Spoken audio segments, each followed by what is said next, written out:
فرمایا انما امرت ان اعبد رب هذه البلدۃ الذی حرمها وله كل شیء۔ اب چونکہ سورۃ النمل کا اختتام ہو رہا ہے تو اب دین کا خلاصہ اور بنیاد وہ یہاں پر بیان کر دی گئی کہ کہا کہ اے نبی صلی اللہ علیہ وسلم آپ یہ کہہ دیجئے کہ مجھے حکم دیا گیا کہ میں اس شہر کے رب کی عبادت کروں، یعنی اس شہر کے رب سے مراد یعنی مکۃ المکرمہ کے رب کی میں عبادت کروں۔ یہ خاص مکۃ المکرمہ کو اس لیے بیان کیا گیا کہ چونکہ مخاطب اول جو لوگ تھے وہ اسی شہر کے لوگ تھے، آغاز یہیں سے ہوا، ابتدا یہیں سے ہوئی، تو لہٰذا اس شہر کا ذکر ہوا۔ الذی حرمہا کہ جسے اللہ تعالیٰ نے محترم بنایا، وَلَهُ كُلُّ شَيْءٍ اور ہر چیز اسی کی ہے، یعنی اللہ سبحانہ و تعالیٰ کی ہے۔ وَأُمِرْتُ أَنْ أَكُونَ مِنَ الْمُسْلِمِينَ اور مجھے حکم دیا گیا کہ میں فرما برداروں میں سے ہو جاؤں۔ اب اس کے بعد فرمایا وَأَنْ أَتْلُوَ الْقُرْآنَ اور یہ کہ قرآن کو سناؤں، قرآن کی تلاوت کروں۔ قرآن کی تلاوت اس لیے کہ جو تم لوگوں کا رویہ ہے، جو تمہارے مطالبات ہیں، جو مجھے زج کرنے کے لیے، تنگ کرنے کے لیے تم نئے سے نئے مطالبات سامنے لاتے ہو، مجھے اس سے کوئی غرض نہیں ہے۔ میری ذمہ داری یہ ہے کہ میں قرآن کی تلاوت کروں۔ اس لیے کہ حضرت ابراہیم علیہ السلام نے جب اللہ تعالیٰ سے دعا کی تھی کہ ربنا وبعث فیہم رسولا منہم یتلو علیہم آیاتہ ویزکیہم ویعلمہم الکتاب والحکمہ، کہ اے ہمارے رب ان میں مبعوث فرما دے رسول انہی میں سے کہ جو ان پر آیات کی تلاوت کرے، ان کا تزکیہ کرے اور ان کو کتاب و حکمت کی تعلیم دے۔ تو آیات کی تلاوت کا یہاں پر ذکر ہو گیا کہ وان اتلو القرآن کہ میں قرآن کی تلاوت کروں، تو قرآن سناؤں۔ فمن اہتدی فانما یہتدی لنفسہ تو جو ہدایت کو اختیار کر لے گا تو اس کا فائدہ ہدایت کا اسی اپنی ذات کے لیے ہوگا۔ اور ومن ضل فقل انما انا من المنذرین اور فرمایا کہ جو گمراہ ہوا تو اے نبی آپ کہہ دیجئے کہ بے شک میں تو ڈرانے والوں میں سے ہوں، یعنی میں تو وارن کرنے والوں میں سے ہوں، میں تو خبردار کرنے والوں میں سے ہوں۔ یعنی جو کوئی ہدایت پر چلے گا تو وہ اسی کا فائدہ اسی میں ہوگا، اور جو ہدایت پر نہیں چلے گا تو آپ ان کو واضح طور پر آپ یہ کہہ دیجئے کہ بھئی میری ذمہ داری، میرا فرض یہ ہے کہ میں ڈرانے والوں میں سے ہوں اور میں تم کو خبردار کرتا رہوں۔ اس کے بعد آخری آیت میں فرمایا وَقُلِ الْحَمْدُ لِلَّهِ اے نبی صلی اللہ علیہ وسلم آپ کہہ دیجئے کہ سب تعریف اللہ کے لیے، سَيُرِيكُمْ آیاتہ وہ اپنی نشانیاں تمہیں دکھا دے گا، فَتَعْرِفُونَهَا اور تم ان نشانیوں کو پہچان لوگے، وَمَا رَبُّكَ بِغَافِلٍ عَمَّا تَعْمَلُونَ اور آپ کا رب غافل نہیں ہے اس سے جو تم کرتے ہو، یعنی اے نبی صلی اللہ علیہ وسلم آپ کا رب غافل نہیں ہے اس سے جو یہ لوگ کر رہے ہیں، جو ان کی زندگی ہے۔ اب یہاں پہ ذرا غور کیجیے اس آخری آیت پر کہ اللہ سبحانہ و تعالیٰ یہ فرماتا ہے کہ نشانیاں اللہ دکھا دے گا اور پھر ان نشانیوں کو تم پہچان جاؤ گے، یعنی پہچاننے سے مراد یہ کہ پہلے ان کو بتایا گیا ہوگا ان نشانیوں کے بارے میں، لیکن انہوں نے اپنی ضد کی وجہ سے ان نشانیوں کا انکار کیا، نہیں مانا، تو لہٰذا جب وہ نشانیاں ان کے سامنے آئیں گی تو پھر ان کو معلوم ہو جائے گا کہ رسول صلی اللہ علیہ وسلم دنیا کی زندگی میں ہمیں جو بتاتے تھے، جو کہتے تھے، اور جو اللہ کی طرف سے قیامت کا، حشر کا، آخرت کا ذکر کرتے تھے، تو یہ تو سب کچھ وہی ہے کہ جو رسول ہمیں دنیا میں بتاتے رہے، یہ تو ساری کی ساری وہی نشانیاں ہیں۔ تو اللہ سبحانہ و تعالیٰ نے بتا دیا کہ اللہ جو کچھ بھی تمہارے اعمال ہیں، جو کچھ تم دنیا میں کر رہے ہو، تمہاری کارستانیاں ہیں، اس سے اللہ کی ذات غافل نہیں ہے۔ یہاں پر سورۃ النمل کا اختتام ہوتا ہے۔ ناظرین کرام یہاں وقت ہوا چاہتا ہے ایک بریک کا، ہمارے ساتھ رہیے گا۔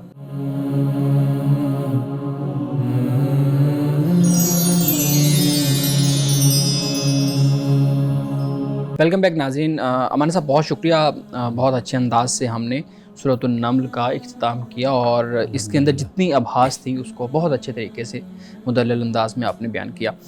آخری آیات جو آج ہم نے جن کا مطالعہ کیا ان کے اندر ہم نے دیکھا کہ جو اچھے اعمال کرے گا تو اس کے لیے اچھے اعمال ہیں اور پھر اس کا بدلہ اس کو جنت کی صورت میں مل جائے گا، کامیابی مل جائے گی۔ بنیادی طور پہ سوال میرا یہ ہے کہ جو جنت میں یا جہنم میں جس کا مقدر بنے گی اپنے اعمال کی وجہ سے، اپنے فیصلے کے بعد، کیا اس جگہ پہ وہ شخص، وہ انسان ہمیشہ رہے گا، یا اس نیکی کا بدلہ ہوگا اتنا دیر وہ جنت میں رہے گا، یا پھر اس کی اس برائی کا اتنا بدلہ ہوگا اتنی دیر وہ جہنم میں رہے گا، اس کے بعد پھر وہاں سے نکل جائے گا؟ بیان کیجیے گا۔ دیکھیے، پہلی بات تو یہ ہے کہ جب ہم ان آیات کا مطالعہ کرتے ہیں نا، یہاں پر آپ دیکھیے کہ رسول اللہ صلی اللہ علیہ وسلم سے بھی خطاب ہو رہا ہے، جی بالکل، اور آپ صلی اللہ علیہ وسلم کا انکار کرنے والے جو منکرین ہیں، کافر ہیں، ان کا بھی ذکر یہاں پر ہو رہا ہے، ان کی جو کارستانیاں ہیں، جو کردار ہے، اس کا بھی ذکر یہاں پر ہو رہا ہے۔ اب جب ان کو دعوت بالکل واضح طور پر پہنچا دی گئی ہے، ان کو بتا دیا گیا ہے، پیغمبر ان میں موجود ہے، تو ان کا جو معاملہ ہوگا وہ بالکل ہی مختلف معاملہ ہوگا۔ ٹھیک، اس لیے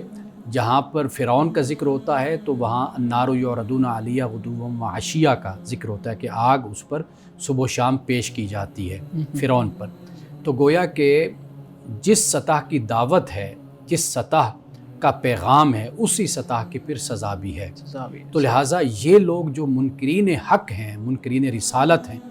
یہ بالکل اس بلند درجے کے لوگ ہیں، سب سے اوپر جہنمیوں میں، کہ جن کے سامنے پیغمبر موجود ہے، اور پیغمبر اللہ کی وحی سنا رہا ہے، بیان کر رہا ہے، تلاوت قرآن کر رہا ہے، پھر یہ اس کا انکار کر رہے ہیں۔ تو ان کے لیے جو درجہ ہوگا، جو ان کی حیثیت ہے، وہ تو یہی ہے کہ خالدین فیہا، کہ جہاں فرمایا کہ یہ ہمیشہ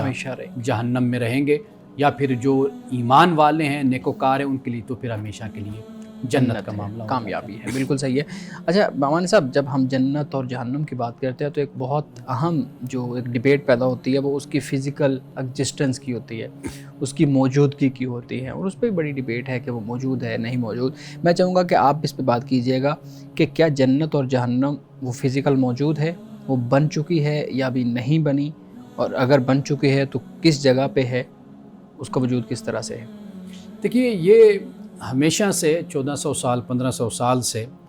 بلکہ اگر اس سے بھی پہلے آپ چلے جائیں تو آپ کو جو بائبل اور تورات، یہ جو کتابیں ہیں اور ان کی جو شروحات ہیں، آپ دیکھیے وہاں پر بھی اس پر بڑی بحثیں ہمیں ملتی، اسی طرح کی بحثیں ہمیں ملتی ہیں، چونکہ اس کا کوئی تعین نہیں کیا جا سکتا۔ مثلا علماء اسلام ہیں، انہوں نے بھی قرآن سے، حدیث سے سمجھنے کی کوشش کی ہے اس کو، تو بعد یہ کہتے ہیں کہ بھئی جنت جو ہے یہ اسی زمین پر ہی قائم کی جائے گی، فی الحال جنت نہیں ہے، یہ کہا جاتا ہے۔ بعد کہتے ہیں کہ جی جو سجین ہے، یعنی جہنم جو ہے وہ بالکل ساتوں زمین کے نیچے بالکل جو ہے وہ جہنم ہے۔ بعد کہتے ہیں کہ جو یہ جنت ہے یہ 7ویں آسمان سے اوپر جنت ہے۔ اب معتزلہ کا جو نقطہ نظر ہے وہ تو یہ ہے کہ بھئی جنت نہیں ہے، جنت قائم کی جائے گی جب یہ دنیا لپیٹ دی جائے گی۔ یہ بھی موجود ہے کہ بھئی اسی جب دنیا کا خاتمہ ہوگا تو اسی زمین پر ہی جنت جو ہے وہ قائم کی جائے گی۔ تو لہٰذا اس حوالے سے مختلف نقطۂ نظر ہے، جس طرف بھی کسی کی تسلی ہوتی ہے، اطمینان ہوتا ہے، وہ اسی نقطۂ نظر کو اختیار کر لیتے ہیں۔ پھر آپ صوفیاء کا حلقہ دیکھ لیں، ان کے ہاں تو بالکل اور مختلف باتیں ہمیں مل جاتی ہیں۔ تو لہٰذا اللہ سبحانہ و تعالیٰ نے نہ قرآن میں نہ رسول اللہ صلی اللہ علیہ وسلم کی ایسی مسند اور صحیح احادیث کہ جس کی روشنی میں ہم کوئی آخری اور حتمی کوئی ہم رائے قائم کر سکیں، ایسا ہمیں کچھ نہیں ملتا۔ جی بالکل ٹھیک ہے۔ اچھا، ایک اور روایت بھی بیان کی جاتی ہے اکثر کہ جنت کے اندر سب لوگ جوان ہوں گے، بچے بھی فوت ہو رہے ہیں ہمارے سامنے، بوڑھے بھی فوت ہو رہے ہیں ہمارے سامنے، لیکن روایت میں یہ بیان کیا جاتا ہے کہ جنت کے اندر سب جوان ہوں گے۔ اس جوانی کا کیا تصور ہے؟ دیکھیے، قرآن پاک نے خود اس کو بیان کیا ہے سورۃ الواقعہ میں، جہاں پر عروباً اترابا کے الفاظ آتے ہیں۔ تو یہ تو رسول اللہ صلی اللہ علیہ وسلم کی خدمت میں جیسے ایک بوڑھی خاتون آئی تھیں تو ان کے یا رسول اللہ جنت کے حوالے سے کیا بوڑھے لوگ جنت میں جائیں گے؟ تو آپ نے فرمایا کہ نہیں جائیں گے۔ تو وہ بڑی پریشان ہوئی، روتے ہوئے وہ جا رہی تھیں، تو وہ حافظہ بھی تھی، قرآن بھی ان کو یاد تھا۔ تو آپ نے ان سے پھر فرمایا کہ بھئی تم حافظہ ہو، کیا تم نے قرآن نہیں پڑھا کہ قرآن میں یہ لکھا ہوا ہے؟ تو وہاں پر الفاظ یہی ہیں کہ ہم عمر نوجوان دوشیزائیں، یہ الفاظ قرآن پاک میں آتے۔ تو گویا کہ جنت حقیقت یہ ہے کہ دنیا میں انسان اللہ سبحانہ و تعالیٰ کے حکم کی پیروی میں، فرما برداری میں اپنی بہت سی خواہشات کو ترک کر دیتا ہے، چھوڑ دیتا ہے۔ جائز خواہشات بھی ہیں، جیسے ہم روزہ رکھتے ہیں تو جائز خواہشات سے بھی ہاتھ کھینچ لیتے ہیں، اور ایسی بہت سی ناجائز خواہشات کہ جہاں پر انسان کا اختیار بھی ہوتا ہے، استعداد بھی ہوتی ہے، استطاعت بھی ہوتی ہے، لیکن اللہ کے حکم کے ڈر سے، اللہ کے ڈر سے انسان وہ کام نہیں کرتا، اس سے بچ جاتا ہے۔ انسان جن چیزوں کو آئیڈیلائز کرتا ہے یا جن چیزوں کو انسان اپنے لیے پسند کرتا ہے اور جس عمر کے حصے کو پسند کرتا ہے، جس نعمت کو پسند کرتا ہے، یعنی جو انسان کی خواہش اور اس کی پسند ہے،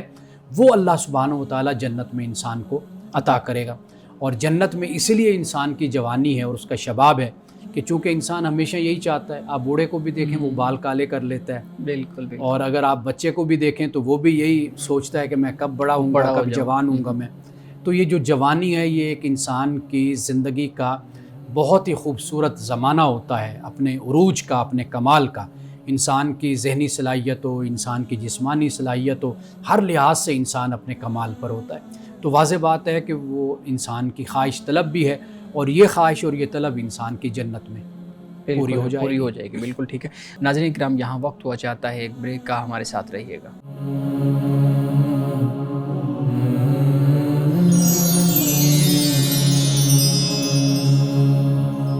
ویلکم بیک ناظرین۔ ہمارے صاحب ایک سوال ہمارے ناظرین کی طرف سے بھی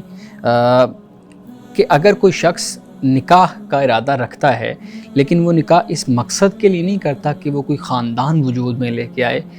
بچوں کی پیدائش ہو اور نسل انسانی کی بقا ہو، اس مقصد کے لیے وہ نہیں کرتا، بس اس کے ذہن میں صرف یہ ہے کہ وہ کسی دوسری لڑکی کے ساتھ یا کسی لڑکے کے ساتھ نکاح کرنا چاہتا ہے تاکہ اس کے ساتھ رہ سکے،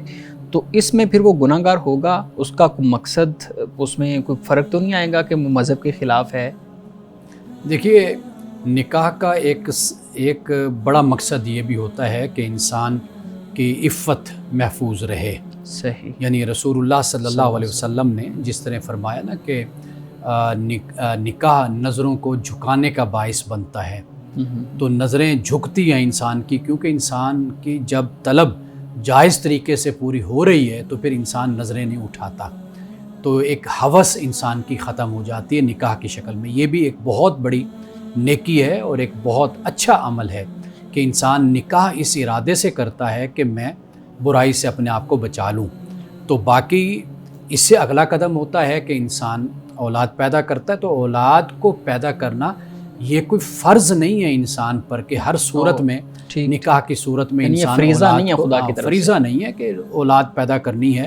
اصل جو مقصد ہوتا ہے وہ یہی ہے، آپ فقہائے کرام کا اگر مطالعہ کریں تو وہ اگر نکاح کو کسی پر کہتے ہیں کہ یہ اس کے لیے سنت ہے یا اس کے لیے کسی کے لیے واجب ہو جاتا ہے، وہ یہ بیان کرتے ہیں کہ اگر ایک شخص ہے کہ جو برائی سے اپنے آپ کو بچا سکتا ہے تو پھر بے شک اس کے لیے ایک نکاح سنت ہے، اچھا عمل ہے کہ وہ کر لے نکاح۔ اگر وہ اپنے آپ کو نہیں بچا سکتا تو پھر ایسے شخص پر نکاح واجب ہے، لازم ہے کہ وہ ضرور نکاح کرے۔ تو لہٰذا اگر کوئی نوجوان ہے وہ اس لیے نکاح کرتا ہے کہ بے شک اولاد ہم نہ پیدا کریں، بچے نہ پیدا کریں، لیکن کم از کم جو معاشرے کی خرافات ہیں اور معاشرے کی جو بے راہ روی ہے اس سے میں اپنے آپ کو بچا لوں، یہ بھی بہت بڑی نیکی ہے۔ بالکل ٹھیک ہے، بہت شکریہ امان صاحب۔ جی بلال صاحب، آپ کے پاس بھی کچھ سوالات ہوں گے، پلیز امان صاحب کے سامنے رکھیے۔ جی بہت شکریہ شعیب صاحب۔ سر میں پوچھنا چاہوں گا کہ اگر کوئی شخص نماز پڑھ رہا ہے اور دوران تلاوت اس سے قرآن کی آیات غلط ملط ہو جاتی ہیں، ترتیب غلط ہو جاتی ہے یا الفاظ غلط بولے جاتے ہیں، اس صورت میں وہ کیا کرے گا؟ دوبارہ سے نماز ادا کرے گا یا اسی نماز کو وہ مکمل کر سکتا ہے؟ دیکھیے،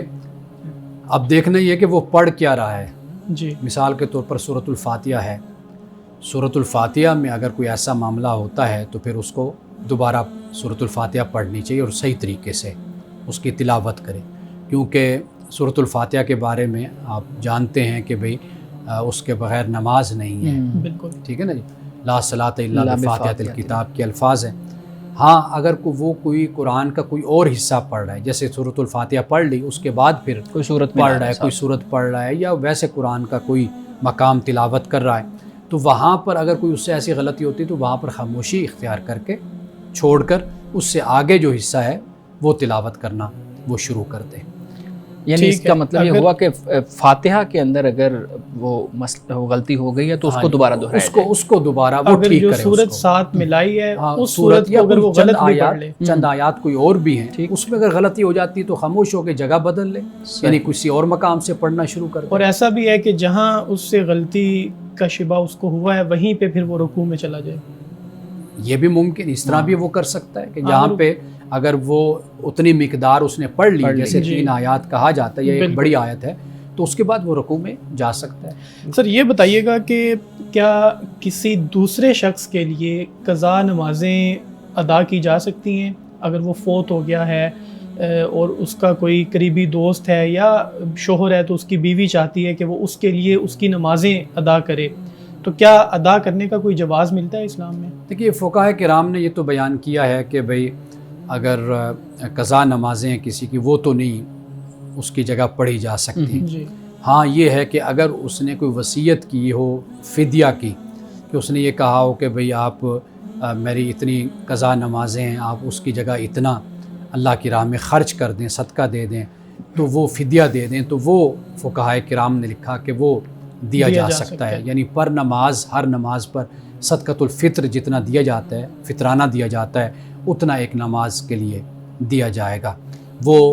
اگر وصیت کرتا ہے تو وہ تو لازم اور واجب ہے کہ اس کی وصیت میں سے نکال کر دیا جائے گا۔ اگر وہ وصیت نہیں کرتا، اگر آل اولاد ہے پیچھے وہ رسائے وہ یہ سمجھتے ہیں کہ بھئی ہمیں اس کی قضا نمازوں کا دے دینا چاہیے،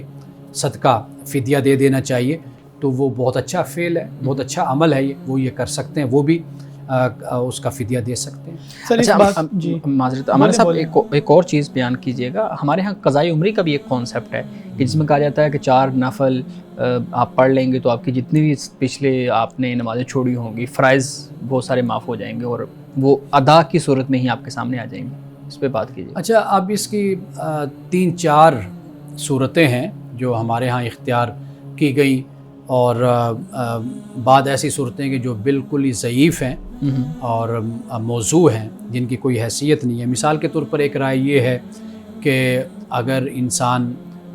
2 رکعت پڑھتا ہے، مثال کے طور پر قضا کے ادا کر رہا ہے، ان میں سورۃ الاخلاص کی تلاوت کر لے تو سورۃ الاخلاص جو ہے وہ کئی نمازوں کے برابر اس کا ثواب ہوتا ہے، نفلوں کے برابر یا رکعتوں کے برابر ہو جاتا ہے، تو لہٰذا اس کی جو قضائے عمری ہوگی، جو قضا زندگی میں ہوگی، وہ ساری اس کی ادا ہو جائیں گی۔ جب ثواب یہ نقل کیا جائے کہ سینکڑوں سال، تو ہم جیسے گناہ گاروں کے تو 10-15 سال یا 20 سال ہوں گے، تو لہٰذا وہ سورۃ الاخلاص کے پڑھنے سے ساری قضائیں ادا ہو گئیں۔ بعض لوگوں کا طریقہ کار یہ ہوتا ہے کہ وہ کہتے ہیں کہ بھئی آپ اللہ سبحانہ و تعالیٰ سے توبہ کر لیں، یعنی جیسے انسان دیگر گناہوں میں نافرمانیوں میں توبہ کرتا ہے، کہتے ہیں کہ یا اللہ معاف کر دے، آئندہ یہ گناہ نہیں کروں گا، تو اسی طرح وہ توبہ کر لے تو بقیہ نمازیں وہ پھر ادا نہیں کرتا، اب آئندہ جو ہے باقی زندگی میں وہ اس کا اہتمام کرے کہ اس سے نماز نہ چھوٹے۔ یہ دوسری صورت بیان کی جاتی ہے۔ تیسری صورت جو بیان کی جاتی ہے، جو ہمارے ہاں رائج ہے، فقہا جس کا فتویٰ دیتے ہیں، وہ یہی ہوتا ہے کہ انسان اپنی زندگی کو دیکھ لیتا ہے، مثال کے طور پر 30 سال عمر ہے، اسے بالغ ہوئے 20 سال ہو گئے یا 12 سال ہو گئے بالغ ہوئے، اب وہ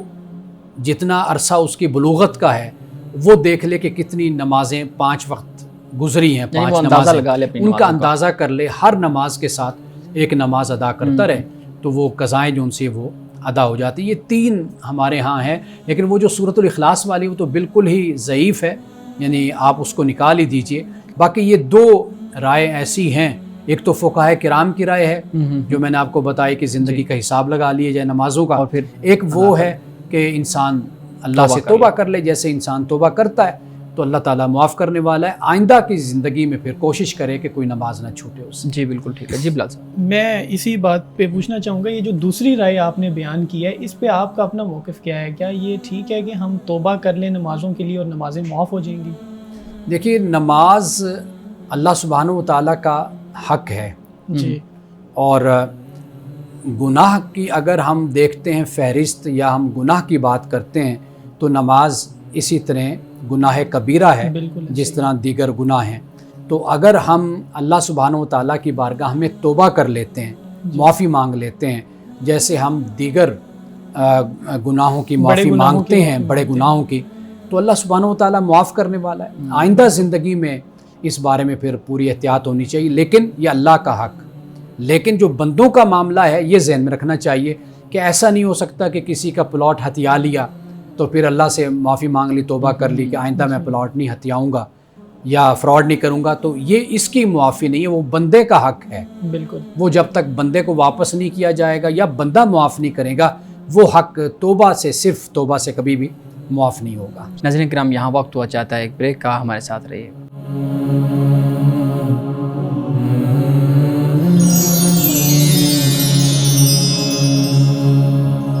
ویلکم بیک ناظرین۔ جی بلال صاحب، آپ سوال کر رہے تھے۔ سر یہ بتائیے گا کہ عورت اور مرد برابر میں جائے نماز بچھا کر نماز ادا کر سکتے ہیں؟ اس میں مختلف صورتیں ہو سکتی ہیں، اگر گھر میں میاں بیوی نماز ادا کر رہے ہیں یا پھر کسی کالج، یونیورسٹی میں، آفس میں کولیگ نماز ادا کر رہے ہیں، تو کیا برابر میں جائے نماز بچھایا جا سکتا ہے؟ دیکھیے، گھر میں اگر میاں بیوی نماز پڑھ رہے ہیں تو میاں آگے کھڑا ہو جائے، جی، بیوی اس کے پیچھے کھڑی ہو سکتی ہے، نماز ادا کر سکتے ہیں۔ اور اگر اسی طریقے سے یونیورسٹی ہے یا آفس ہے، اس کا طریقہ تو یہی ہوتا ہے کہ امام آگے کھڑا ہے، پیچھے مردوں کی صف بن جائے اور اس سے پیچھے عورتوں کی صف، لڑکیوں کی بن جائے، تو اس طریقے سے وہ نماز ادا کر سکتے ہیں۔ نہیں، اگر جماعت نہیں ہو رہی نا، بغیر جماعت کے میاں بیوی نماز پڑھ رہے ہیں۔ اور دوسری بات یہ بھی پوچھنا چاہتا ہوں کہ اگر شوہر کو آگے اور بیوی کو پیچھے کھڑا ہونے کا حکم ہے تو اس کے پیچھے منطق کیا ہے؟ دیکھیے، اصل جو چیز ہے نا وہ یہ ہے کہ جب انسان اکٹھے مرد اور عورت کھڑے ہوتے ہیں جی، تو بجائے اس کے کہ کسی خیال میں مرد جائے یا عورت جائے اور نماز سے ان کا رشتہ تعلق ٹوٹے یا کمزور ہو، تو اس کی وجہ سے یہ کہا ہے کہ بھئی خاوند ہے وہ آگے کھڑا ہو جائے، بیوی بے شک اس کے پیچھے کھڑے ہو کر، یعنی امامت میں اپنے خاوند کے وہ نماز وہ پڑھ سکتی ہے۔ دیکھیے، جی، یہ باتیں ممکن ہے کہ بیان کرنے میں معمولی سی محسوس ہوتی ہوں، بالکل، لیکن آپ دیکھیں گے کہ صرف یہ نہیں ہے کہ جہاں پر بھی نماز میں کوئی چیز خلل ڈالتی ہے، کوئی بھی آپ کی توجہ کو تقسیم کرتا ہے، کوئی بھی عمل، کوئی بھی چیز، اس سے آپ کو روکا گیا ہے تاکہ آپ کی جو یکسوئی ہے اور توجہ ہے وہ نماز میں اپنے خدا کی طرف رہے۔ جی سر، یہ بھی ساتھ بتائیے گا کہ عام طور پہ کہا جاتا ہے کہ اگر جائے نماز کے اوپر کسی جاندار کی تصویر بنی ہوئی ہے یا آپ کے کپڑوں کے اوپر بنی ہوئی ہے تو وہاں پہ نماز نہیں ہوتی یا مکروہ ہوتی ہے، اس بارے میں وضاحت کیجیے گا۔ کیا نماز درست ہوگی اگر کمرے میں کہیں پہ کوئی جاندار کی تصویر ہے؟ دیکھیں، یہ وہی بات ہو گئی جو پہلے میں نے بیان کیا کہ چونکہ یہ چیزیں آپ کو اور کام میں مشغول کر دیتی ہیں۔ مثال کے طور پر شرٹ پہنی ہوئی ایسے کہ پیچھے کچھ لکھا ہوا ہے، اب جو اس کے پیچھے کھڑا ہوگا وہ اس کا ذہن فوراً ان جملوں پہ جائے گا، اب ممکن ہے کہ اس کی نماز اس سے ٹوٹ جائے، ختم ہو جائے نماز اس کی، کیونکہ انگلش کا جملہ ہے، اردو کا ہے، کوئی چیز بھی ہے یا کوئی نقش و نگار بھی ہے، تو انسان کا ذہن جو ہے وہ بالکل دوسری طرف چلا جاتا ہے۔ تو یہ صرف نماز کی چونکہ توجہ اس سے ختم ہوتی ہے، اس سے منع کرنے کے لیے، اس سے روکنے کے لیے کہ بھئی توجہ تقسیم نہ ہو، تو ان چیزوں سے منع کیا گیا ہے۔ باقی میں یہ عرض کر دوں کہ چونکہ آغاز اسلام سے آپ کو معلوم ہے وہاں پر بت پرستی کا ماحول تھا، رواج تھا، تو اللہ سبحانہ و تعالیٰ اسلام کی جو بنیاد ہے وہ ہے ہی توحید،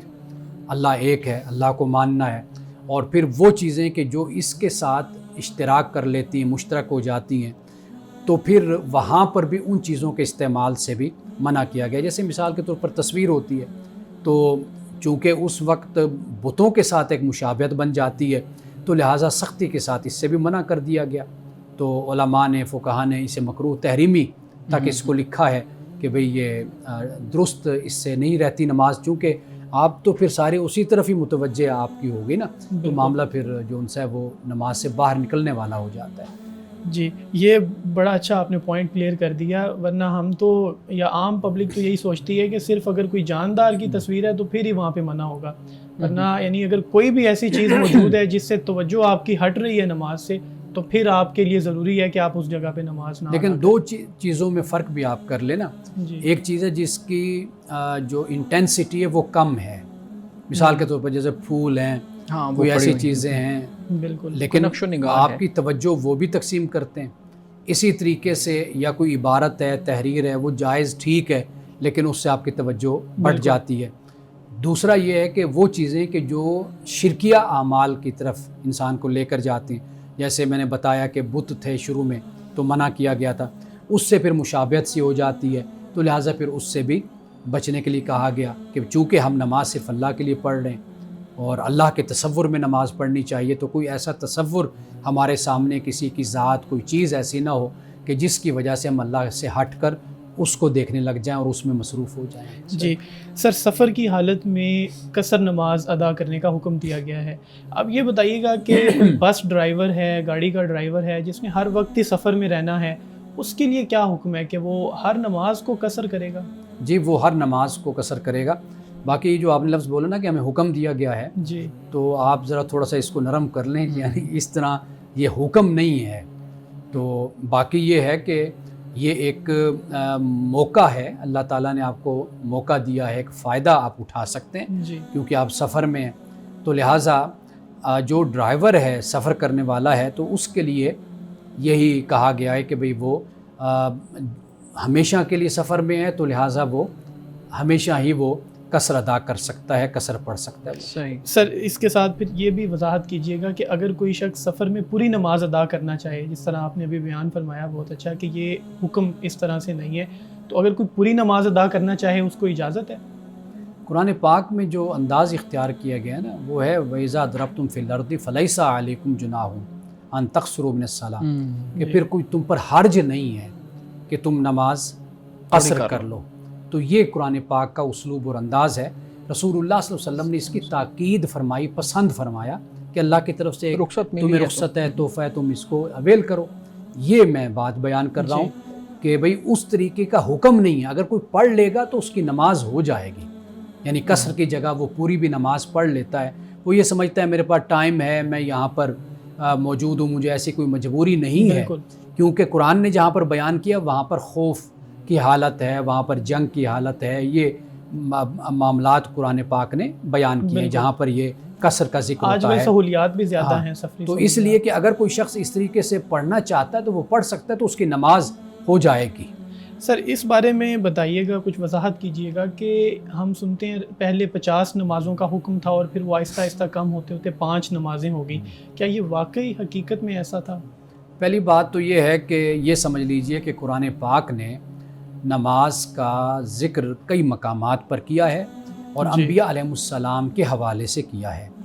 جس سے ہمیں معلوم ہوتا ہے کہ موسیٰ علیہ السلام سے فرمایا اقم الصلاۃ لذکری، میری یاد کے لیے نماز قائم کرو۔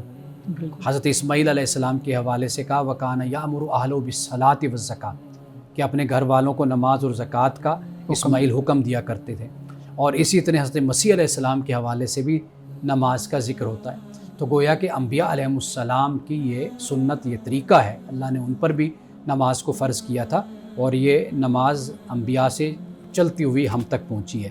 اب نماز فرض کی گئی، اب اس کے بارے میں 2 آراء ہیں، یعنی ایک تو یہ ہے کہ سفر معراج پر رسول اللہ صلی اللہ علیہ وسلم تشریف لے گئے تو وہاں پر آپ کو نماز تحفے میں دی گئی، یعنی فرض نماز کی گئی کہ یہ 5 وقت نماز فرض ہے۔ وہاں پر پھر اس واقعے کو بیان کیا جاتا ہے اور احادیث میں اس کو مسند طریقے سے، یعنی مسند احادیث میں اس کو بیان کیا جاتا ہے کہ نمازیں پھر 5 رہ گئیں 50 سے جو آپ کو دی گئیں، امت کے لیے فرض کی گئیں۔ ایک یہ بات بھی بیان کی جاتی ہے۔ ایک بات یہ ہے کہ یہ بھی کہا جاتا ہے کہ رویا میں یہ سب کچھ دکھایا گیا، خواب کی حالت میں یہ بھی ہے۔ اور میں یہ بھی عرض کر دوں کہ یہ جو سفر معراج ہے رسول اللہ صلی اللہ علیہ وسلم کا، یہ جسمانی تھا یا یہ منامی تھا، یعنی نیند کی حالت میں تھا یا جسم کے ساتھ تھا، اس پر بھی یعنی حضرت عائشہ صدیقہ رضی اللہ تعالی عنہا کی جو رائے ہے وہ یہ ہے کہ یہ منامی تھا، یعنی یہ خواب کا سفر تھا۔ باقی کئی صحابہ کا یہ نقطہ نظر ہے کہ یہ سفر آپ کا جسمانی تھا۔ تو لہٰذا دونوں صورتوں میں آپ دیکھ لیجئے کہ نماز بہرحال فرض ہوئی، یا تو اس صورت میں فرض ہوئی یا اس صورت میں، بہرحال دونوں صورتیں اگر آپ سامنے رکھیں، نماز اس معراج ہی کے سفر میں فرض کی گئی تھی۔ جی سر، یہ بتائیے گا اگر کوئی شخص اپنے کسی مسیحی دوست کو اسلام کی طرف راغب کرنے کے لیے یا ویسے شوق سے مسجد میں لے جاتا ہے اور وہ کسی دینی محفل میں لے جاتا ہے یا نماز ادا کرتا ہے اس کے ساتھ، تو پھر اس کے بعد وہی مسیحی دوست اس کو اپنے چرچ میں لے جاتا ہے، تو کیا اس کے لیے جائز ہوگا چرچ میں جانا؟ دیکھیے اس کو مسجد میں لانا بھی جائز ہے. جی ہمیں احادیث سے ایسے حوالے ملتے ہیں کہ اہل نجران آئے تھے اور رسول اللہ نے ان کو مسجد میں ٹھہرایا اور مسجد کے کونے میں انہوں نے اپنی عبادت بھی کی تھی مسجد نبوی میں. ہمیں یہ ثبوت ملتا ہے. اس لیے کوئی مسیحی آنا چاہتا ہے اس کو لایا جا سکتا ہے، دکھایا جا سکتا ہے. اگر مسلمان چرچ میں جانا چاہتا ہے عادت نہ بنائے کہ نماز اس نے ہر صورت میں چرچ میں پڑھنی ہے، نہیں، مساجد ہیں تو مسجدوں میں وہ پڑھے گا. لیکن یہ ہے کہ کبھی ایسا موقع ہوتا ہے اگر وہ چرچ میں جہاں پر کوئی تصویر نہیں ہے، کوئی بت نہیں ہے جیسے ہوتے نا، تو اگر وہ نہیں ہے تو وہ اس ہال میں اس جگہ پر وہ نماز ادا کر سکتا ہے. جی نماز اس نے اللہ کے لیے پڑھنی ہے. تو لیکن یہ ہے کہ وہ بھی جو مسیحی بھائی ہے وہ بھی یہی چاہے گا کہ وہ اپنی عبادت خانے میں کرے. بالکل ایسا ہے. اور اسی طرح مسلمان کے لیے بھی پھر اسی بات کا حکم ہے کہ بھئی وہ اہتمام نماز کا مسجد میں ہی کرے، لیکن کبھی ایسا موقع ہوتا ہے تو وہ چرچ میں بھی ادا کر اس کی سکتا ہے. دعوت کا انکار کر نہ کرے. سکتے ہیں. جی ٹھیک ہے. امان صاحب آج کے حدیث مبارکہ بیان کیجیے. حضرت جریر بن عبداللہ رضی اللہ تعالی عنہ سے یہ روایت ہے، فرماتے ہیں کہ بایعت رسول اللہ صلی اللہ علیہ وسلم، کہ میں نے رسول اللہ صلی اللہ علیہ وسلم کی بیعت کی تھی 3 باتوں پر. ایک بات فرمائی اقام الصلاۃ، نماز کے قیام پر کہ میں نماز قائم کروں گا. اور دوسری بات جس پر میں نے بیعت کی تھی وہ وایتاء الزکوٰۃ، کہ میں زکوٰۃ ادا کروں گا. اور تیسری بات ونصح لکل مسلم، کہ میں ہر مسلمان کا خیر خواہ رہوں گا، ان کی خیر خواہی میں کروں گا. یہ 3 باتیں حضرت جریر کہتے ہیں کہ جب میں نے رسول اللہ سے بیعت کی تھی ان 3 باتوں پہ کی تھی. تو ناظرین کرام، یعنی پہلی بات نماز پڑھنا، اور دوسری بات زکوٰۃ دینا یعنی معیشت کے حوالے سے، اور تیسری بات کہ میں خیر خواہ رہوں گا، ویل وشر رہوں گا، یعنی اپنے کسی بھی مسلمان بھائی کو دھوکہ نہیں دوں گا، اس سے جھوٹ نہیں بولوں گا، اس کو جانی مالی اور اس کی عزت کا میں اس کو کوئی نقصان نہیں پہنچاؤں گا. ہمیشہ اپنے دل میں اپنے بھائی کے لیے اچھے جذبات رکھوں گا. بہت شکریہ مانے صاحب آپ کے وقت کا، آپ کی مدلل گفتگو کا. بہت شکریہ بلال آپ کے سوالات کا. ناظرین کرام، اس دعا کے ساتھ اپنے پروگرام کا اختتام کریں گے. اللہ رب العزت حسن کلام اور تاثیر کلام عطا فرمائے، ہماری زبان کی گروں کو کھول دے اور سننے والوں تک خیر کا پیغام پہنچے. اجازت دیجیے، خدا حافظ.